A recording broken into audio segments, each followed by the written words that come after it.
I had a chip on my shoulder. I was like, you know what? I want to crack through that glass ceiling, muster up the courage to strike a conversation with someone that lived a very different life from me. Socioeconomic difference of like, I had no access to those people. I've disregarded, neglected my health for so many years. So I'm surprised that my body held up as long as it did. I could get choked up actually saying this all. Everyone, welcome to Ambition Aligned. I'm Devin Coombs, CPA, MBA, ex-Google and Deloitte, and currently a CAO and CFO advisor and an advisor to startups in the Silicon Valley. Today, we're talking to my good friend Jotham. From immigrant childhood to battling corporate norms, Jotham's story is proof that an underdog mentality can redefine your path.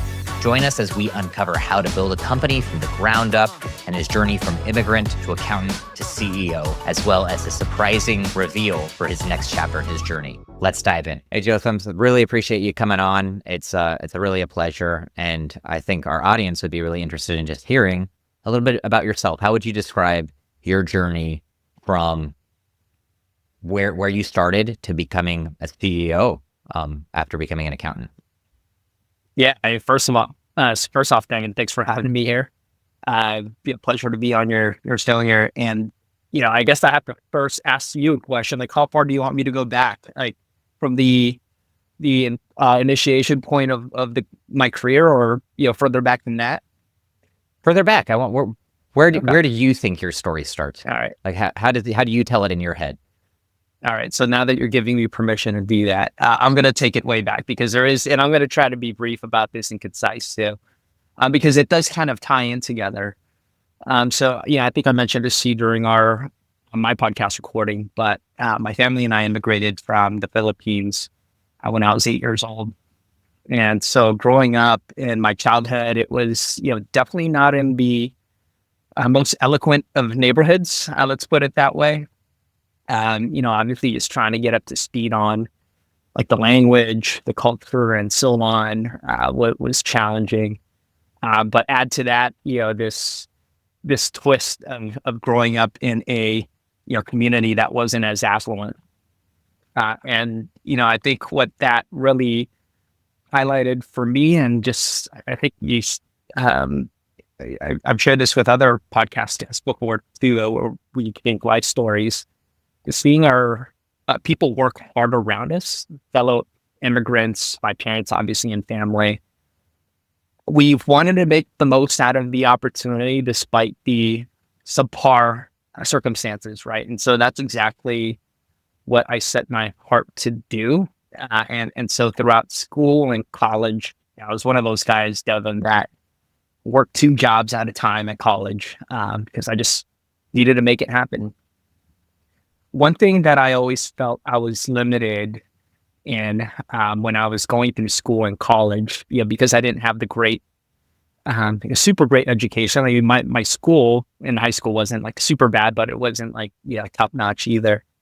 But I always felt that it would be very hard for me to break through kind of like the corporate scene and the corporate environment. In other words, I thought I was destined for like a blue collar job, which is fine. Like, my family has been able to support my family with, very respectable and higher earning blue collar jobs. But for me, I wanted to break through on the corporate side. And, I kind of looked at myself and I was like, well, wait a minute, like these aren't the type of people that go on and, become CFOs or CEOs. But, amidst discovery, and thankfully some of the schools that I went to had really great way to help us explore different careers. Like I felt accounting was one that kind of offered that entry point to that world that I wanted to, set a career in. And, that's how kind of like the fun in accounting started. So I think that's kind of like the inception point, so to speak, for my accounting journey. And so how did you get exposed to accounting I guess I have a few questions. Let me ask them in the right order. So when did you move here and where did you move first? 1989 in San Francisco, the year and the earthquake. For some of you that was a big one. Yeah, that was a big earthquake. Yeah. I was like, what the heck is going on here? 1989, and it was San Francisco. Okay. And then here, so I want to recap. I want to make sure I'm listening and understanding your story. you were part of the family came from the Philippines, right? That's correct. And more working class, growing up in financial insecurity at the very least.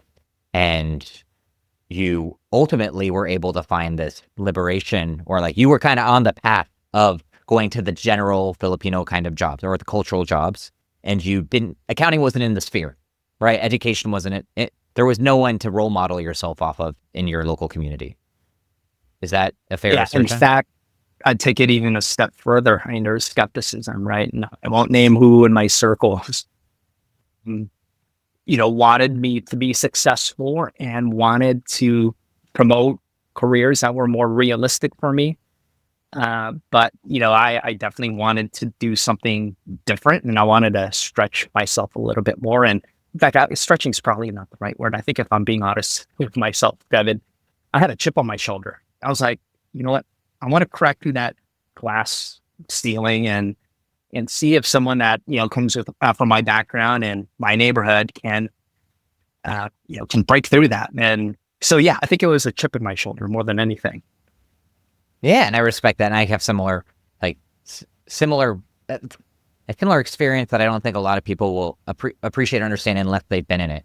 Where like I didn't have any accountants or any professionals I knew in my life that I looked up to that seemed like they enjoyed their lives, or I didn't even see it as a path until I went into college and I actually saw someone doing the job and enjoying it. Where then I realized, wow, this is a whole future that I thought was closed out to me. I didn't think that was a potential. It sounds like that was your experience in college, or when did you learn that? When did that open up to you and say, wow, I don't have to follow this mold. I have a different path that I can go down. Yeah. I remember this distinctly, and let me know if I'm going way too far down memory lane here and take up so much time. But first year of college, I had no idea what the difference was between accounting, finance, like operations and marketing. Like I knew, I wanted a white collar job, wear a suit to work after graduation. But as fate would have it, like accounting makes you take all these different courses. And I took my first accounting class. And I was like, wait a minute, there's something symmetrical and like logical about this. And, it wasn't as intimidating or daunting as like doing presentations in front of everyone. You just had to understand business and understand numbers and this methodology of debits and credits. So I think the standing point for me was that first accounting course. Then I kind of dug in a little further, went to the career center. I was trying to get more information about, what these careers look like, and really just get more details about like what the nature of an accounting career does. And one of the recommendations actually by an advisor, I haven't told this story for so many years. I don't know if I've told this story ever. One of these career advisors asked me to just like knock on a door, like a CPA or an accountant, and go in and ask if they could be interviewed. And, I'm this buggy-eyed, how old was I? 18 or 19 years old, knocking at a CPA's office. I was like, hey, can I spend like 20 minutes with you just to understand like what you do, what your lifestyle is? And sure enough, this was out in Pleasant Hill. I remember in California, with the Bay Area. Someone allowed me to interview him, and I got to learn more about the career, develop stronger interest, from that and others over time. And there's more to the story, but I think that was really what propelled me to keep going with accounting. Well, and that's such a trip, isn't it? It's just you needed to see it. So many people actually just need to see an example.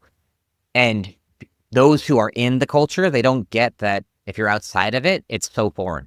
And it was even to me, and it's not just a cultural difference, like from our backgrounds, it's like a socioeconomic difference of like, I had no access to those people. And as soon as I saw someone successful that you could talk to about it, it opens up this whole career, which is why education is so important, right? Like it does show you these different areas, and just beyond education, it seems more like you're saying like apprenticeship or people taking mentees under their wing, but also you being proactive to find those mentors. Is that right? It's very true. And it's scary too at the same time. So, I've learned how to develop like a more professional lingo over time. But back when I was 18 or 19, coming from socioeconomic background that I did, I mean, I was definitely rough around the edges, not only in the way I spoke, but in my appearance as well. And for someone for me to have the courage to go to an office and talk to someone in a suit was definitely, very intimidating. And but I think that chip on that folder I mentioned earlier is what got me fired up to actually go and do that because, you come from a similar background. You don't just go and knock on a door, muster up the courage to strike a conversation with someone that lived a very different life from you. So, um, yeah, it was a lot. It's easier said than done. You mind if I'm curious too, because I heard it from a few people, the chip on your shoulder. Was it that someone told you that you couldn't do it? Or what was that chip that kind of stuck with you? 100%. And, whether it was explicit, which in some cases it was, or implied, and I guess, this is one way for you to know how to like poke me if you ever need to, Devin. Just tell me I can't do something. I'll, I'll figure out a way to get it done. And, I don't know how I developed that. It's probably just the way I'm wired. Oh, similar. I'm similar. So a doctor will tell me, hey, you don't have great knees or your foot's a little longer than the other. Don't run a marathon. I'm like, I'm going to run a marathon. I don't get it. Let me prove you wrong. Yeah, exactly. There's a certain type of person that gets really poked by something like that. So that's interesting. So how does that turn into becoming a CEO? Like that's a huge, there's so many people who become accountants. And then to start your own company, did that chip stay on your shoulder? Was that the driving factor, or what changed over the years? Gosh, I mean, I don't think I've also shared this with this lens ever as well. But I was kind of had these internal conversations about myself when I reflect on how I got to where I am. But the chip on the shoulder kind of transformed from, here's this kid from this background and environment that was told you can't, go to corporate America and, wear a suit on the job. Now, when I landed in accounting, and this, Devin, we're not like we're not we're regarded differently from, say, sales and other corporate functions, right? Actually, within even finance, like accounting and FP&A, there's accounting gives off a different underdog vibe. That's right. And so I kind of carried that on.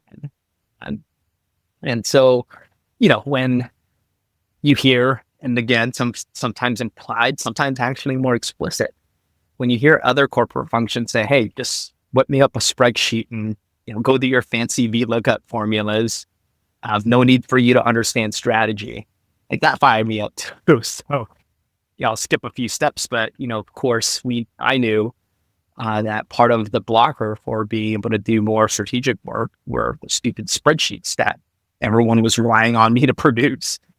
So, that's where I developed the inspiration to automate. And there's a lot more to that story, but I think that's the short version of it. So it sounds like that proving you wrong kind of mentality stayed throughout it. Like, hey, don't underestimate me. I can get this done. Even when you went to accounting and you got your license and worked at a top firm, you still realized that, hey, we're still the underdogs. And you kept that, like almost like Rocky. If you ever watched the movie Rocky, it's almost like that momentum, right? Is like, hey, I'm going to prove the world wrong. I can still do this. That's 100% true. And, unfortunately, I think the accounting industry still has that underdog label. And until we first have to embrace and adopt technology, and, truth be told, we accountants have not been as quick to that over the years, but I think that pace, thankfully, is picking up now.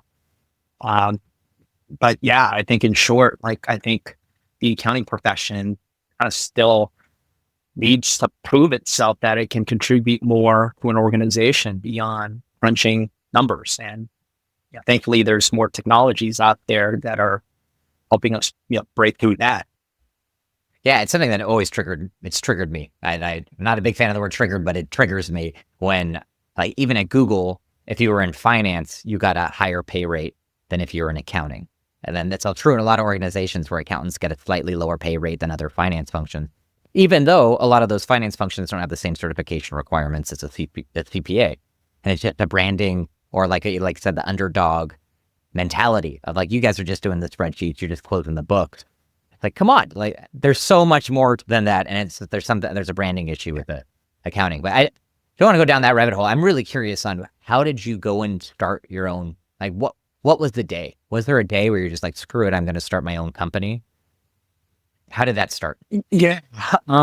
So I like to think that I applied very sound logic in getting to that decision.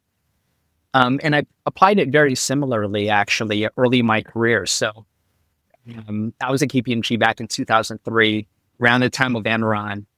And I started getting asked by clients, audit clients, whether people like me should be on the other side and helping, consult and get people ready for companies ready for SOT. And so at that particular moment in time, I was doing, my sell pros and cons. Pros, there's this unique opportunity that I can, capitalize on. Two, I can always go back to a big four job if I needed to. Cons, obviously, there's less predictability and income from something so new. And so I weighed the pros and cons and landed on making a really difficult move, like giving up a really good big four job that I worked really hard throughout my childhood to get to start my own practice. And it was kind of the same thing when it was time for me to have the conviction to move forward with automating and software. At that time, I was leaving the coach consulting job that and the practice that I went from, and the predictability of the income and the really comfort of that lifestyle back then, to doing this like very hardcore Silicon Valley SaaS-based startup with a lot of risks. And, of course, just like a lot of founders, had to take a big pay cut. And so, but I did the pros and cons, Devin. I have spreadsheets to prove it. I believe it. Pros just outweigh the cons. Well, what I always admire, though, is that so many people get into a good job. And like you said, you could develop the pros and cons. Like getting into Big Four is not easy. Getting your CPA license is not easy. Not everyone makes it there. Moving up at the Big Four is not easy.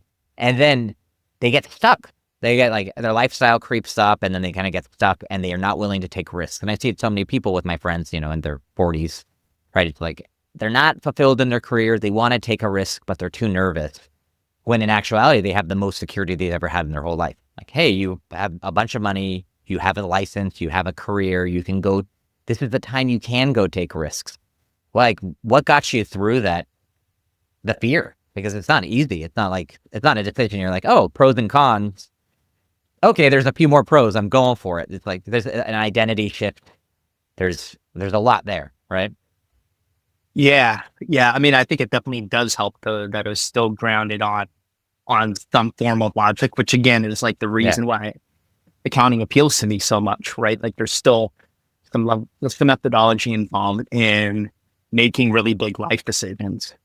Beyond that, I think you just have to have and this is where it becomes like less and more squishy and less tangible. Like I think you have to believe in your capabilities. And I know, this is not something accounting leaders say, but I think it's important that we develop our own convictions that we can do something that is hard to do.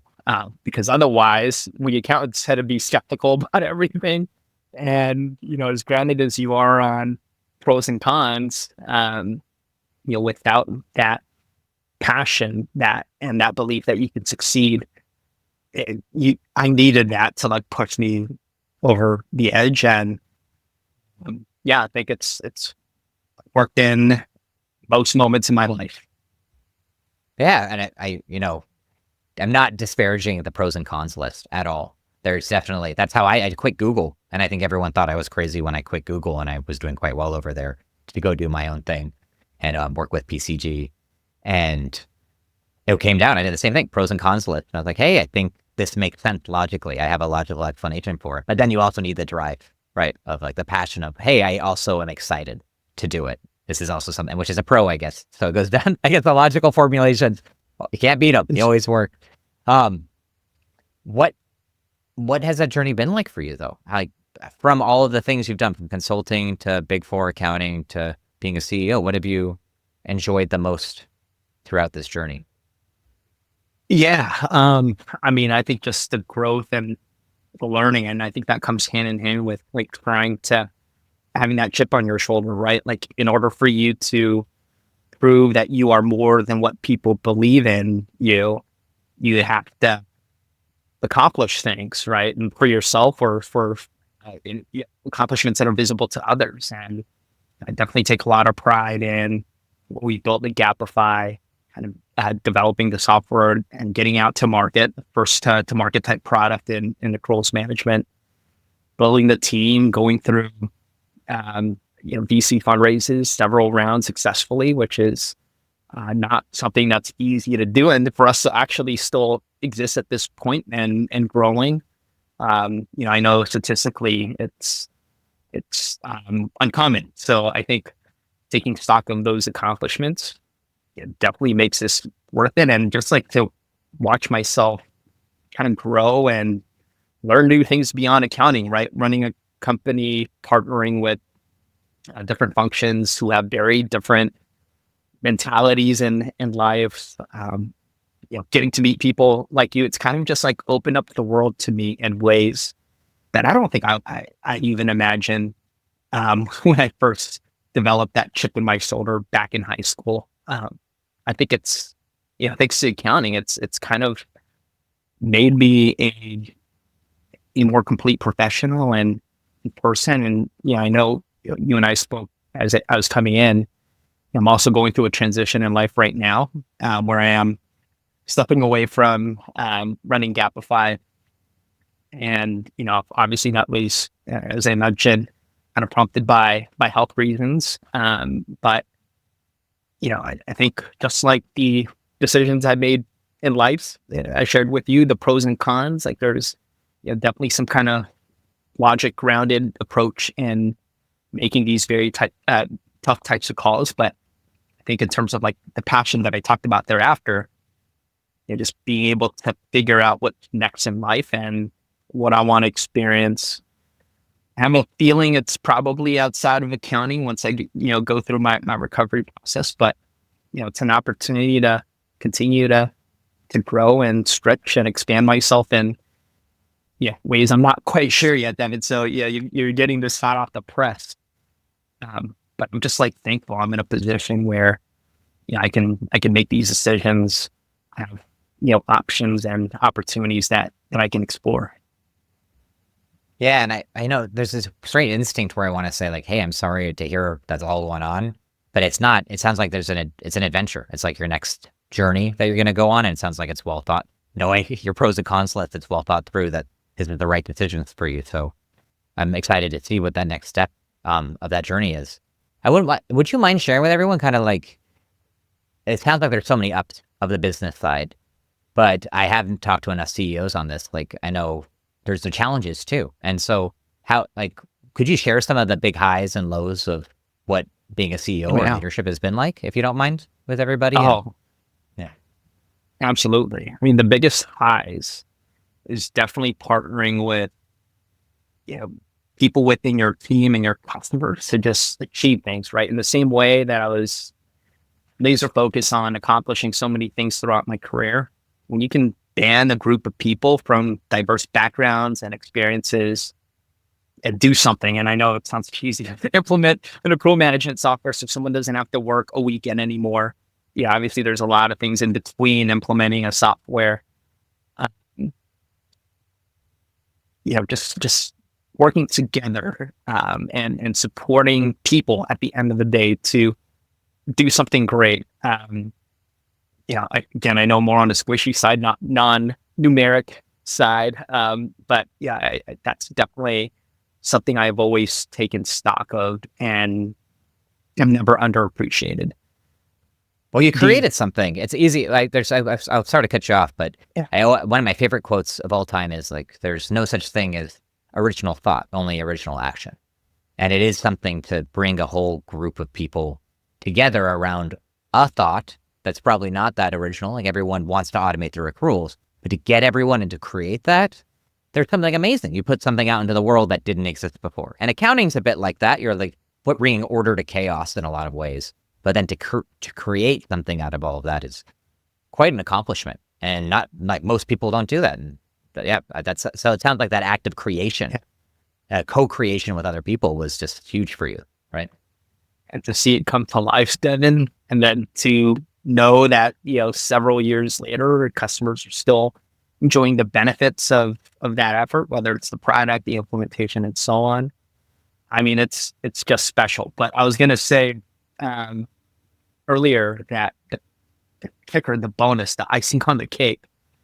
Oh man, and I could get choked up actually saying this. So I'll try to say this in a plain way. As you're partnering and knocking down those accomplishments, for you to see people around you also grow their own skills, that was just another level. Like I remember starting with some of the leaders here at Gapify, raw in different areas, but then they've not only learned new skills that have made them more effective professionals, but kind of goes back to them believing in themselves. And Devin, I think you and I were at a Giants game a few months ago. I got to watch someone, really be themselves. And I won't give any details because I don't want to give this person away. But I just witnessed real time her develop into a more effective and polished and amazing professional. And I saw it happen live. And those are the moments that choke me up, Devin. Well, yeah, it's akin to being a father or an older brother or however you want to see it. But there is this growth element, and it's a testament to you. And I'm not trying to just pass around praise, but the best thing a leader can do is build up other leaders. And for you to do that, like not everyone does that. There's a lot of toxic leaders out there that'll throw other people under the bus. For you to do that and recognize that and for it to mean something shows what a stand-up person you are, what an impact you've left, despite whatever you do next. Well, and yeah, selfishly, not to defer, but, I know going into it, and I knew running Gapify as long as I did from the beginning, that I wanted that experience, right? So, there's definitely something innately rewarding for me as well, and being able to do that. And, this is where, my over gratefulness sometimes kicks in, like thankful for the opportunity to be put in position to help people believe in themselves. But, I know the second part to your question was, what are the downsides of running a business? And, of course, like not every story is a success story. And, we had to move on from people that were underperforming. And in some cases, customers have moved on from us for, issues or mistakes that we've done and have learned from. So, it definitely goes both ways. And I think, kind of in the, standard accounting mindset and practical mindset that I have, like that's how life works, right? Like you're going to have the greats and you're going to have the not so greats, and you just try to appreciate and first of all, learn from the not greats and not make those types of mistakes again. But when the good times come, like just gotta like touch it, grab it, enjoy it, and feel it. And so I'm being reflective and particular now because of this shift in my career. But no better time to do a podcast, right, Devin? Well, yeah, no, and I appreciate you being transparent and sharing some of these things you've learned, because and maybe hopefully I hope it's something that you could look back on in the future and kind of reflect, in 10 years and be like, hey, I did this podcast and where was I at this pivotal moment? So hopefully it's a cool like little treasure, or like archive. But what if you don't want? What's the big change, or like why the change, or like what's going on? Yeah, well, I don't mind sharing some context, although I won't get into the full extent. Yeah, only share what you're comfortable with. Issues. Yeah. I think I would think my doctor sums it properly. Just bad genes, bad luck. Thankfully nothing along the lines of life threatening, but something that requires immediate attention. And thankfully I've got the chance to course correct in major areas. But you know what? Like, because of that chip in my shoulder, I mentioned to you, I've disregarded, neglected my health for so many years. So I'm surprised that my body health held up as long as it did. And I know you and I have seen accounting professionals. We're like so tunnel vision, and probably for folks like you and me that come from the backgrounds that we did. I think it's just very easy for us to lose track of how important health is. So I'm gonna really appreciate just the opportunity, and I'm thankful for this, the ability to go crazy on like recovery and like be very strategic and just like put a lot of time and effort into it. And at the same time, I'll still get to do some advisory and consulting in the industry. So I'm not going to be fully plugged away from Gapify and the accounting space too. So I'm very fortunate that this change comes with like some optionality. Yeah. Oh, no, and I'm glad you're taking care of your health. And I think it's just an important thing. I appreciate you sharing it, because there's two types of people I've seen. I kind of hate saying that, but there's the types of people who watch these kind of things, and then they're aspirational, where it's like, hey, how do I do that? And they're kind of younger and they're excited. But there's also the type of people that I'd say kind of cut from our cloth, or those people might become, where they're so hooked on performing and being conscientious and having the chip on their shoulder. I've been there.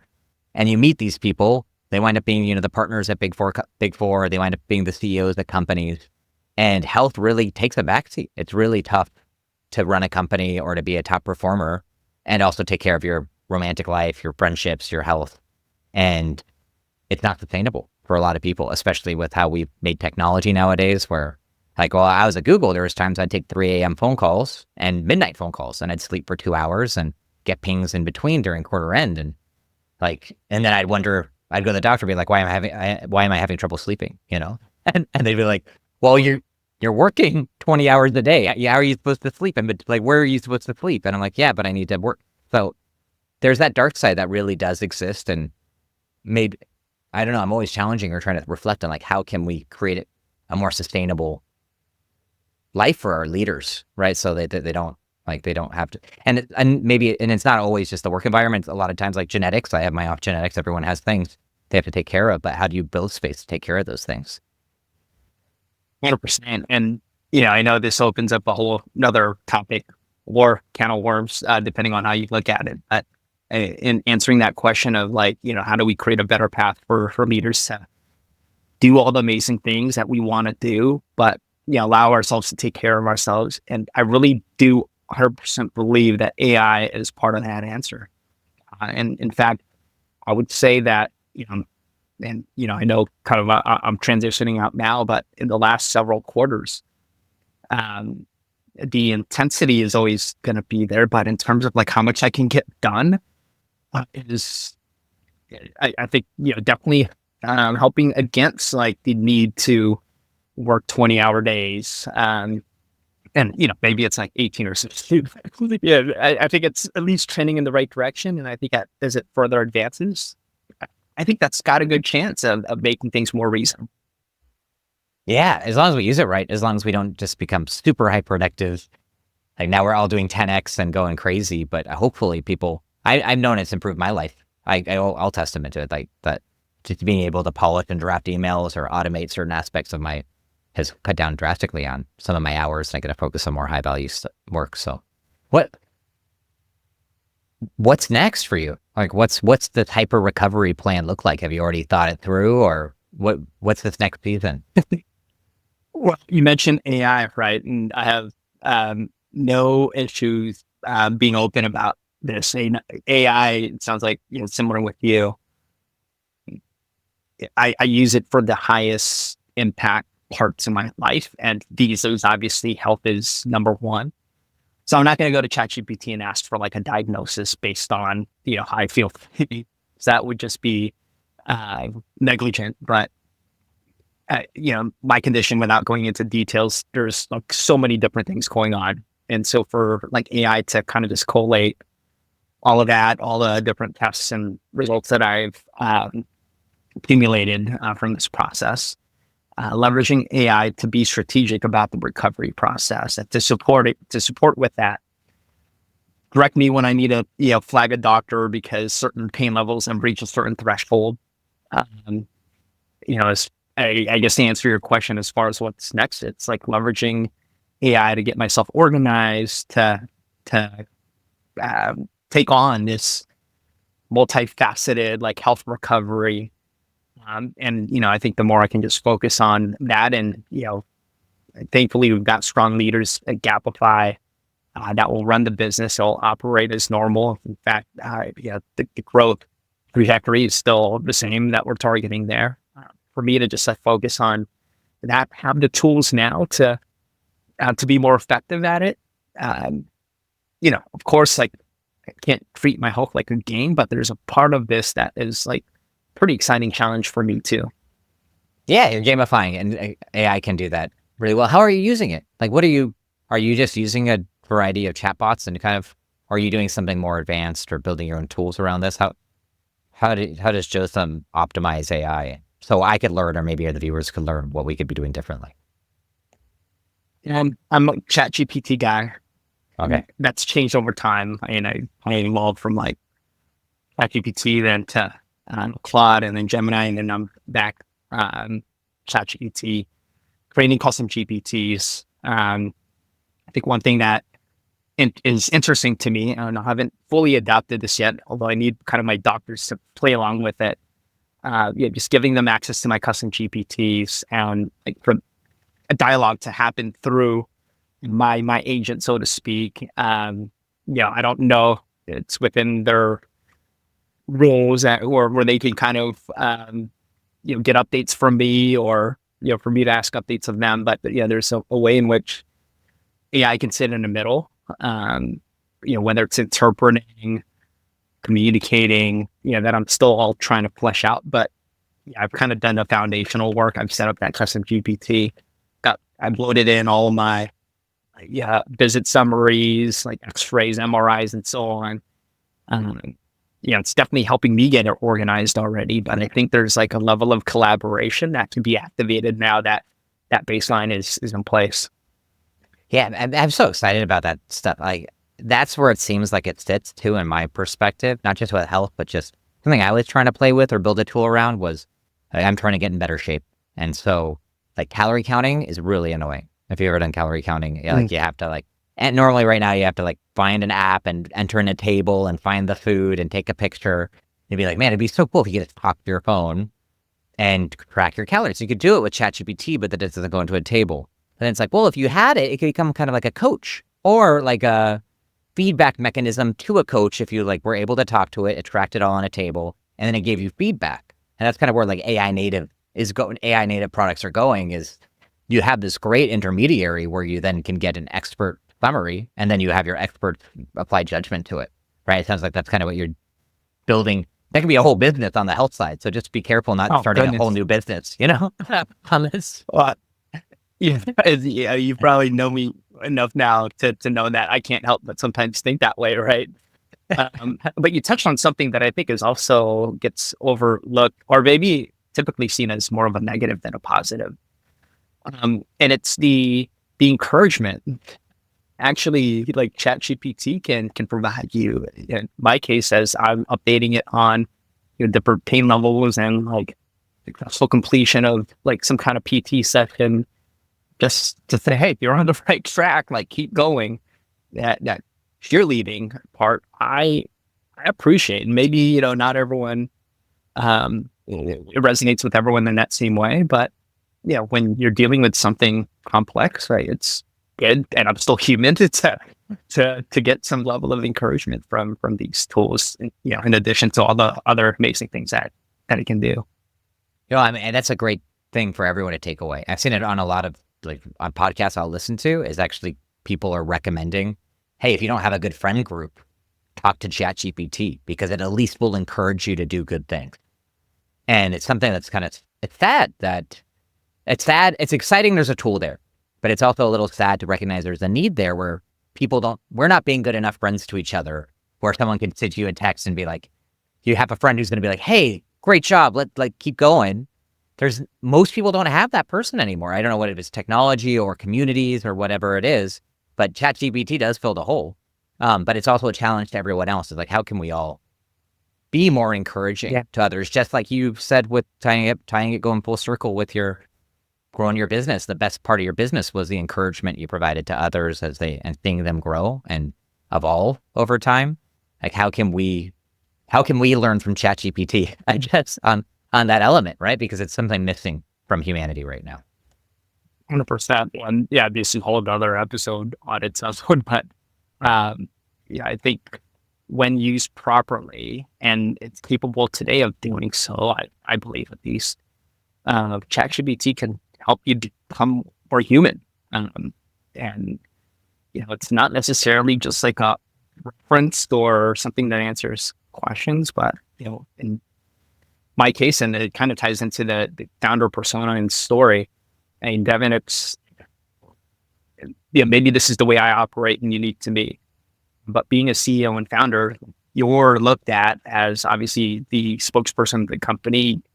To have it together, I have to show poise and, not be rattled so easily despite some of these things that are happening in my life. Like, ChatGPT allows me to be here, like, and, updated on concerns I have about the split tear I have on my bicep and, without being dug, right? So, there's just so many examples where, it's helped in my life. And I think people's first reaction or maybe assumption is that, I'm going to ChatGPT to diagnose myself or find cures for my stuff, but it can do so much more beyond that. Yeah, it really can. It's going to be completely game changing. And I like what you said, that the AI can help us be more human. And to that element, like, I hope I know we've talked long enough now. This is the way we have communication now, right? Like, when we're so busy that you have to do a podcast or something. But if you ever wanted some human encouragement, you could always text me or anything, and I'm more than happy to hear everything going on. And that's something that everyone, like, hey, maybe we take a playbook out of how these tools are interacting with us and learn how to be better friends and better colleagues to each other. And it gets silly. I forget, I was talking to another CEO on a hike the other day, and it kind of goes back to everything we understand spiritually. Like, there's a spiritual element to life, business and spirituality and all of this. Spiritual element of, like, what is kind of all the great teachers teach? And then, like, well, you seek truth and you love each other and you take care of each other. And if you ground on that, everything else falls in place. And ChatGPT does a good job of loving in a strange way. It's like it gives that kind of loving, and it also seeks truth. So in an element, it's giving us this. It's letting people re-explore the spiritual element of their life, where they can go and try to explore this stuff honestly. It's very, very strange, but very powerful. And maybe it's the next 80s or 70s revolution where people start getting more in touch with each other because of this tool.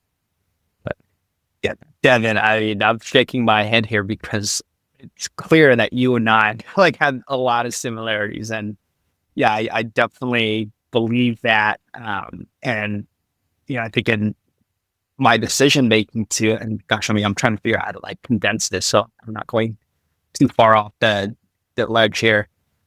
But you mentioned ChatGPT can help us love and appreciate each other as humans, but it also can help you define, create, reinforce your meaning, right? And so I had to go through that identity moment and meaning moment with this decision in my life, and no doubt, ChatGPT, I didn't ask it to write my meaning of life. I collaborated with it. These are the principles and values that are important to me. It's kind of helped me take this decision from a top-down perspective. And I know you and I are probably more on the AI fanboy side, but I joke about it, but I think there is just incredible power that people can use today's form of AI. And I think we're too sometimes nitpicky about and focused on hallucinations and trying to point it out and excusing this technology altogether. But I'm making it very clear for me, it's made a huge impact in my life. And I'm great we live in the times where this technology is available. Yeah, definitely. Would you mind sharing? And you don't have to. I'm just curious. Did you craft a meaning of life for yourself, or like what are your core values or something with it? I did something similar, so I'd just be curious if you're comfortable sharing that. Yeah. Well, one thing that's great about AI again is you can just throw a lot of stuff in there, right? You don't have to organize your thoughts. Like, I went from describing the core values I had growing up to where I am in life, like my goals throughout different points in my life. Um, and, of course, it started developing kind of like the trajectory of what it thinks is important to me. And, through several rounds of iteration, and never like a one shot thing, right? Like you interact, you collaborate, you refine, you correct. But when you know how to do that with the AI, you get something that is, definitely more you than them, right? So yeah, in my case, and I think this is a good thing to share too that I haven't like shared with anyone, including my family. I may be entering this phase of my life then where experiences matter for me and accomplishments, and I think it's time for me to maybe not have that chip on my shoulder and just kind of like appreciate what's happening in life, including my health, by the way, and not taking it for granted. Um, s- there's a lot more in one's core values and mission statement, but that is one of the key things that ChatGPT helped me kind of get to as a conclusion of where I want to be in life, which is entering this phase where experiences and being present uh, might be more critical for me, especially for my health, than achieving the next big thing. Wow, yeah, it's amazing, right? It's amazing that it's such a great self-reflection tool. And I've done it for similar, and I've met other people who are using it for similar ways. And yeah, it's just going to be amazing to get more self-aware humans who are going to have more of an impact that matters, like focusing on the things that matter, or to plug my show, Ambition Aligned, to align their ambitions, right, with their actual core values and everything. Okay, we're running close. You're a busy guy, and I want to make sure we close strong. I have a few questions I ask everyone just for fun, and then we'll close it out. But I appreciate you being on, Jotham. So, first question: sweets or savory? Savory. Okay. What's your favorite sweet? Chocolate cream. Oh, okay. I love it. I don't get a lot of cream pie people, but like a banana cream or chocolate cream pie is just so good. What's your least favorite piece of advice that everyone dishes out?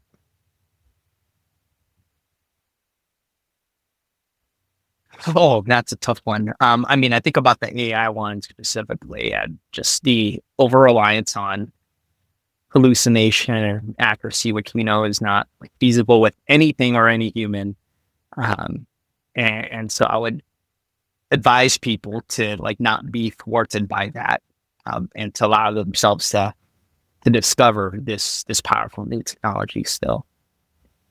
Yeah, that's great. People are scared of the hallucinations, but forget that people are full of crap too. I found that it hallucinates less than my friends lie, right? So that's like a big.